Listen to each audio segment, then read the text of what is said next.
Nebejoju, kad tai, ką išgirsit ir netrukus išvysite, išplės galimybių ir fantazijos ribas, įkvėps darbą ir naujiems sumanimams. Šiandien Klaipėdos universitetas prisiema įpareigojimą sukurti naują madą. Klaipėdos universitetas šiandien atveria modernaus jūrinės krypties metodinio STEAM centro duris. STEAM centras oficialiai yra atidarytas, juostelė perkirpta.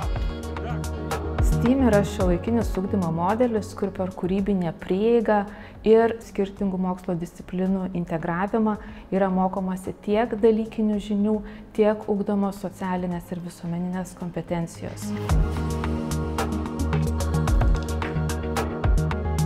STEAM centrai kuriami tam, kad kuo didesniai visuomenės grupiai suteikti galimybę prisiliesti prie mokslo veiklų, prie mokslinių laboratorijų, prie naujausių technologinių sprendimų, kurie įgalina mokymasi per eksperimentavimą ir per praktinės veiklas.